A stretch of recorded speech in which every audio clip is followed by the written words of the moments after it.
ಬೆಂಗಳೂರಿನ ಬನಶಂಕರಿ ನಿವಾಸದಲ್ಲಿ ನೀರವ ಮೌನ ಆವರಿಸಿದೆ.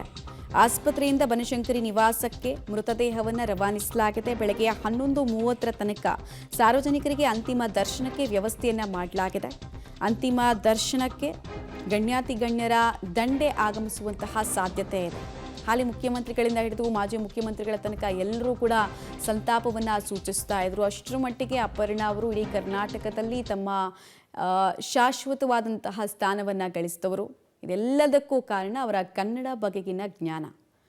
ಜೊತೆಗೆ 90ರ ದಶಕದಲ್ಲಿ ಅತ್ಯಂತ ಜನಪ್ರಿಯ ನಿರೂಪಕಿಯಾಗಿದ್ದರು. ಬಹುತೇಕ ಎಲ್ಲ ಸರ್ಕಾರಿ ಸಮಾರಂಭಗಳನ್ನು ಅತ್ಯಂತ ಉತ್ಕೃಷ್ಟ ಮಟ್ಟದ ಪದ ಬಳಕೆಯ ಮೂಲಕ ಅವರು ನಿರೂಪಣೆ ಮಾಡಿಕೊಡ್ತಾ ಇದ್ದಿದ್ದು ಎಲ್ರಿಗೂ ಇವತ್ತಿಗೂ ಅಚ್ಚುಮೆಚ್ಚು. ನಮ್ಮಂಥ ಎಷ್ಟೋ ಆ್ಯಂಕರ್ಸ್ಗಳಿಗೂ ಕೂಡ ನಿರೂಪಣೆ ವಿಚಾರಕ್ಕೆ ಬಂದಾಗ ಅಪರ್ಣಾ ಅವರು ಒಂದು ಭದ್ರವಾದಂತಹ ಅಡಿಪಾಯವನ್ನು ಹಾಕಿಕೊಟ್ಟವರು. ಕನ್ನಡ ಭಾಷೆನ ಅವರು ಮಾತಾಡ್ತಾ ಇದ್ದರೆ ಅದು ಪನ್ನೀರಿನಿಂದ ತೊಳೆದಂತಹ ಪದಗಳು ಅಂತ ಅನಿಸೋಕೆ ಸ್ಟಾರ್ಟ್ ಆಗ್ತಾ ಇತ್ತು.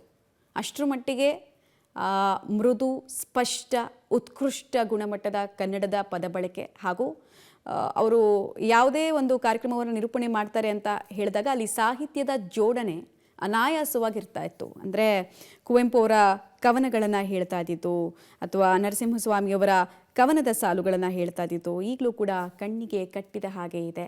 ಕಿವಿಯಲ್ಲಿ ಈಗಲೂ ಕೂಡ ಆ ಶಬ್ದಗಳು ಹಾಗೆ ಗುನುಗುನಿಸ್ತಾ ಇದೆ. ಬಸವರಾಜ್ ಕಟ್ಟಿಮನಿಯವರ ಕಾದಂಬರಿ ಸಾಲುಗಳನ್ನು ಅನಾಯಾಸವಾಗಿ ಅವರು ಬಳಸ್ತಾ ಇದ್ದಿತ್ತು.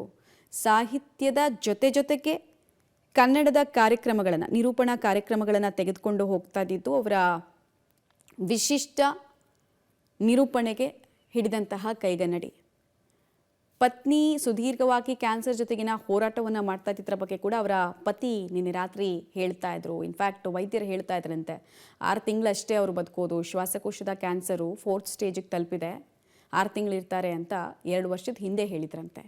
ಬಟ್ ಅಪರ್ಣಾ ಹೋರಾಟಗಾರ್ತಿ, ಹುಟ್ಟು ಹೋರಾಟಗಾರ್ತಿ. ಹೀಗಾಗಿ 2 ವರ್ಷಗಳ ಕಾಲ ಸುದೀರ್ಘವಾಗಿ ಕ್ಯಾನ್ಸರ್ ಜೊತೆಗೆ ಹೋರಾಟವನ್ನು ಮಾಡಿದರು. ಬಟ್ ಒಟ್ಟಿಗೆ ಸೋತ್ವಿ ನಾವು ಅಂತ ಅವರು ಹೇಳಬೇಕಾದ್ರೆ ಧ್ವನಿಯಲ್ಲಿ ಇದ್ದಂತಹ ನೋವಿದೆಯಲ್ಲ, ಅದು ಎಂದಿಗೂ ಕಾಡುತ್ತೆ. ಪುಟ್ಟಣ್ಣ ಕಣ್ಗಾಲ್ ಅಂತಹ ಶ್ರೇಷ್ಠ ನಿರ್ದೇಶಕನ ಜೊತೆಗೆ ಕೆಲಸ ಮಾಡಿದಂತಹ ಖ್ಯಾತಿ, ಮಸಣದ ಹೂವು ಚಿತ್ರ ನೋಡಿದವ್ರಿಗೆ ಬಹುತೇಕ ಇವರ ಪಾತ್ರದಲ್ಲಿ ಇದ್ದಂತಹ ಡೆಪ್ತು ಎಂಥದ್ದು ಅನ್ನೋದು ಗೊತ್ತಾಗ್ಬಿಡುತ್ತೆ.